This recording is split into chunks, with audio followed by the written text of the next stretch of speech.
Assalamualaikum warahmatullahi wabarakatuh. Selamat pagi anak-anak kelas 8 SMP Negeri 27 Purworejo. Mudah-mudahan kalian semua masih dalam keadaan sehat, stay at home, dan tetap mematuhi protokol kesehatan 3M. Mencuci tangan, memakai masker, dan menjaga jarak. Sebelum pagi ini kita belajar bersama, mari kita buka pertemuan pagi hari ini dalam pembelajaran jarak jauh dengan bacaan basmalah bersama-sama. Bismillahirrahmanirrahim. Terima kasih anak-anak sekalian. Untuk kelas 8 DEF, insya Allah mata pelajaran pendidikan agama Islam dan budi pekerti di SMP Negeri 27 Purworejo akan ditemani oleh Pak Eko Nuswantoro.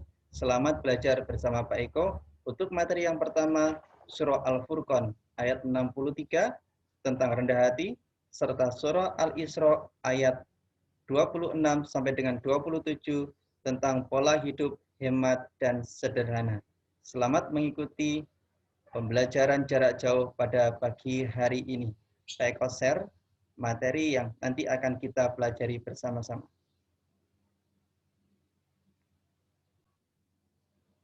Ya.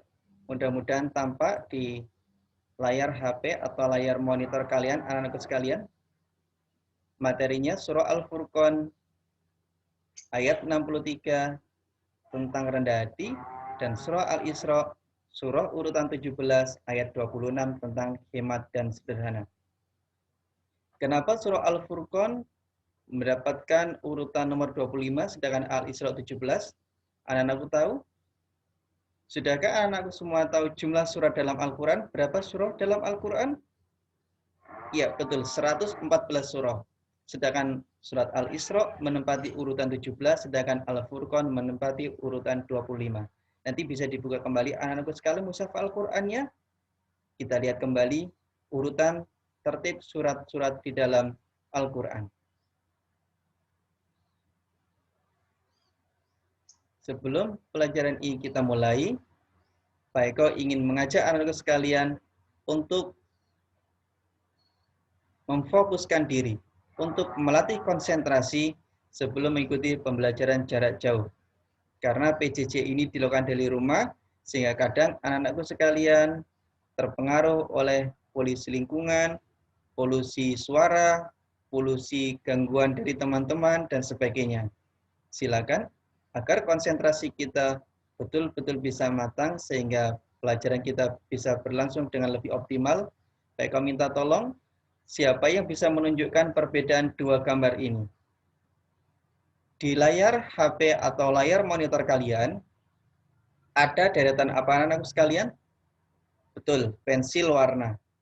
Dimulai dari pensil warna berwarna kuning, oranye, hijau, hijau tua, biru, biru tua, ungu, ungu tua, kemudian merah, kemudian coklat, dan selanjutnya. Siapa yang bisa menemukan perbedaan pada kedua gambar ini? Iya, betul. Pensil urutan nomor 6 dari kiri. Pensil warna biru muda yang sebelah kiri lebih pendek dari lainnya. Terima kasih. Itu menunjukkan kalian sudah sedikit fokus. Mari kita tingkatkan fokusnya untuk halaman selanjutnya. Mari kita baca anak-anakku sekalian. Surah Al-Furqan ayat 63 tentang rendah hati. Bagi anak-anakku sekalian yang belum bisa membaca Al-Quran, siapkan alat tulisnya. Kemudian Pak Eko perkenankan untuk memberikan ejaan Latin di sekitar ayat yang Anda baca. Jika Anda memiliki modul atau LKS, boleh diorek-orek, boleh diberi tulisan Latin bacaannya untuk membantu kalian mengeja setiap kata demi kata.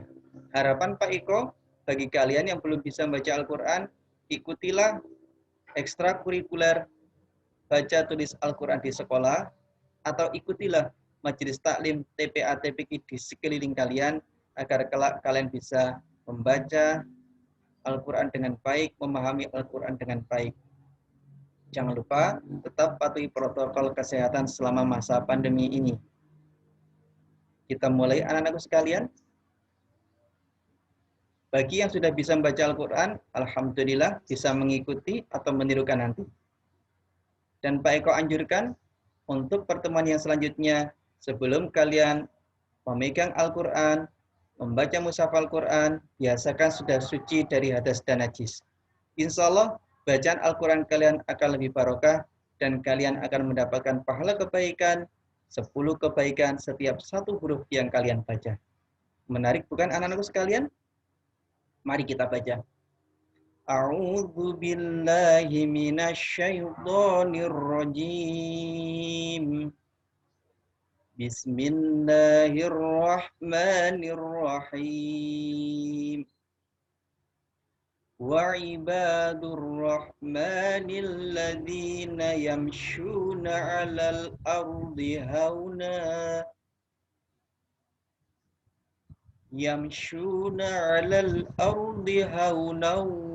wa idza khatabahumul jahiluna qalu salama.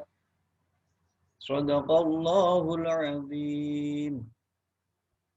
Bagi anak-anakku sekalian yang ingin mendengarkan ulang bacaan surat tadi, mengetahui terjemahnya atau tafsirnya, bisa klik pada alamat website yang ada tertampil di layar monitor atau HP kalian, yaitu quran.kemenak.go.id/surah/25/63.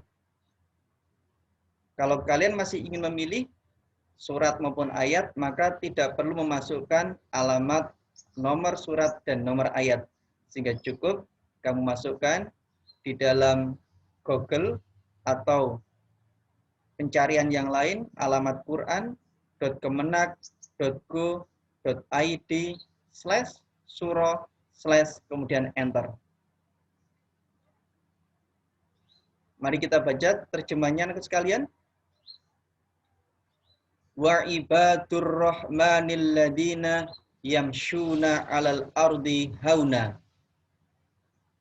Wa ibadur rahmani, adapun hamba-hamba Tuhan yang Maha Pengasih, alladzina yamshuna, adalah orang-orang yang berjalan 'alal ardi, di atas muka bumi, haunan, dengan rendah hati.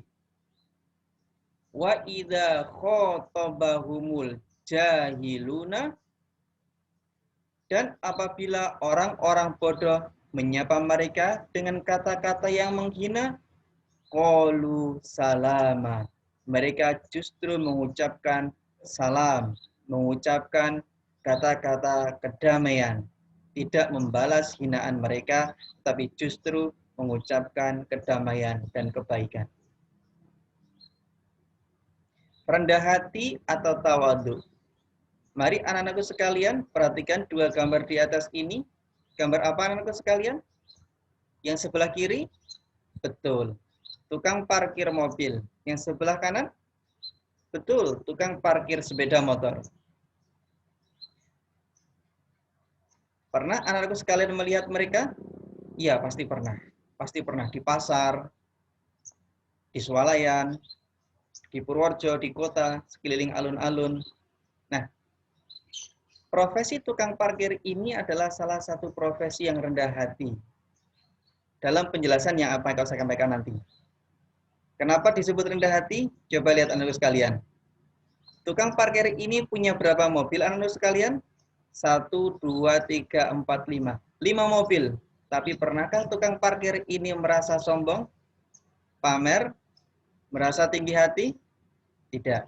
Sama dengan tukang parkir yang berbaju oranye ini. Motornya banyak sekali, tapi tidak sombong anak-anak sekalian. Apa kuncinya?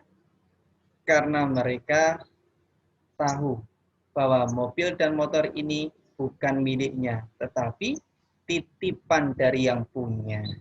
Maka demikian pula kita, kalau ingin belajar menjadi orang yang rendah hati atau tawadhu, belajar menghindari sifat sombong, maka yakinilah bahwa segala sesuatu yang ada pada diri kita, baik itu muka yang cantik, tampang yang ganteng, kekayaan, HP yang bagus, motor yang banyak, keluarga yang kaya, kecerdasan, kelebihan, derajat, pangkat, gelar, semuanya adalah titipan. Sehingga walaupun banyak jabatan, walaupun banyak kekayaan, tidak membuat kita sombong seperti tukang parkir ini. Jadi, rendah hati atau tawadhu artinya adalah perasaan diri tidak merasa lebih dari orang lain.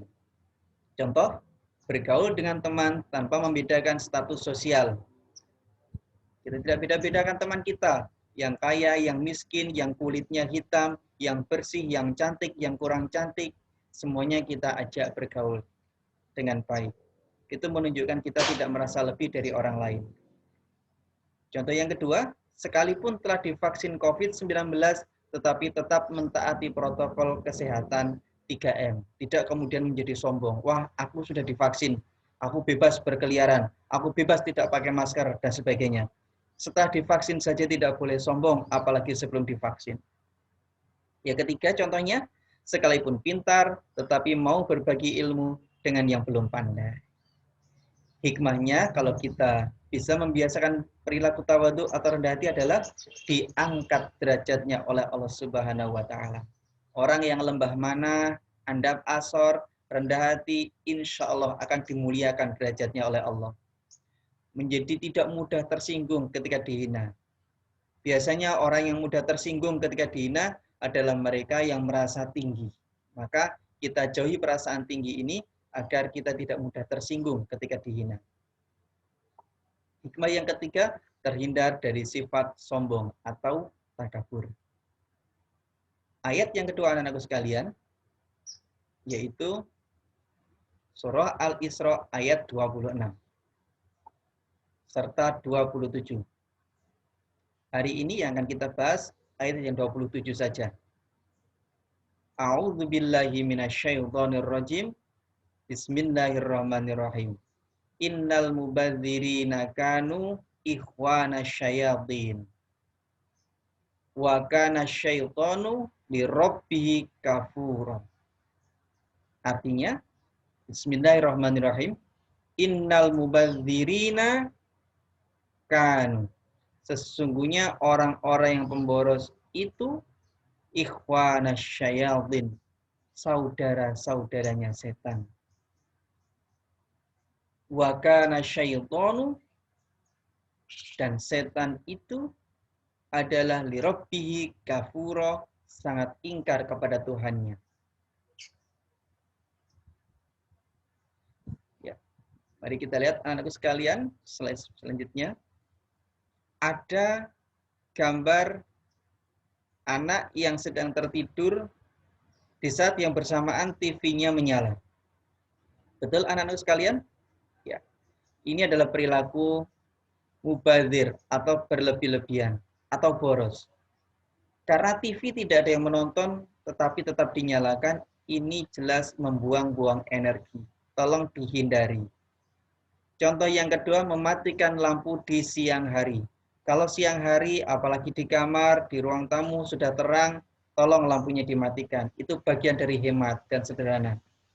Yang ketiga, gambar apa anak sekalian? Ya, kalian pasti paham. Ini adalah salah satu game yang sedang ngetren, yaitu Winterlands. Ya, ada Mobile Legends dan sebagainya. Tolong semasa pandemi ini, di mana orang tua kita sedang kesulitan ekonominya, susah untuk berjualan, dan sebagainya, semuanya serba masih harus terbatas. Anak-anakku sekalian juga ikut membantu dengan berpola hidup hemat dan sederhana. Jangan hambur-hamburkan kuota untuk hal-hal yang tidak perlu, seperti terlalu asik bermain game, bermain media sosial, dan sebagainya. Gunakan kuota sebijak mungkin untuk belajar dan keperluan-keperluan yang penting mendesak lainnya. Ya, pengertian dari hemat dan sederhana yaitu menggunakan sesuatu secukupnya, tidak berlebih-lebihan. Contoh, tidak menghambur-hamburkan air wudhu. Masih sering kan kita wudhu tetapi airnya dikocor tapi tidak digunakan. Minum tidak dihabiskan kemudian dibuang. Makan tidak dihabiskan kemudian dibuang. Itu perilaku yang tidak hemat dan sederhana. Perilaku mubadir namanya, yaitu berlebih-lebihan. Yang tadi disebutkan adalah saudaranya setan. Ada lagi contohnya kuota untuk ngegame dan main bersama atau mabar, main bareng. Nah, ini juga bagian dari menghambur-hamburkan kuota. Bagian dari mubazir yang adalah saudaranya setan. Contoh yang baik juga adalah berangkat sekolah tanpa kosmetik yang mencolok. Ini yang baik. Berangkat sekolah tanpa kosmetik yang mencolok. Itu yang baik, yang hemat. Sedangkan yang mubazir berangkat sekolah dengan kosmetik yang mencolok. Hikmahnya, jika kita mau berperilaku hemat, ada pepatah dalam bahasa Indonesia, hemat pangkal kaya. Insya Allah jika kita hemat, akan diberikan kemudian menjadi kaya oleh Allah Subhanahu wa Ta'ala. Yang kedua, mudah bergaul dan diterima masyarakat karena kita tidak merasa lebih, tidak merasa bisa memubazirkan, melebih-lebihkan kekayaan kita, kelebihan kita tidak ditunjuk-tunjukkan. Kita hidupnya sederhana sehingga mudah diterima masyarakat dan terhindar dari perilaku boros serta berlebih-lebihan atau mubazir. Ya, demikian anak-anakku sekalian pertemuan yang pertama untuk penilaian pengetahuan dan sikap dari bacaan yang tadi kita pelajari bersama. Anak-anakku nanti bisa kulik pada link penilaian yang tersedia di APK SMP Negeri 27 Purworejo. Demikian pertemuan pertama kita pada pagi hari ini. Terima kasih. Ada banyak kekurangan, baik mohon maaf. Wal afu minkum. Wassalamualaikum warahmatullahi wabarakatuh.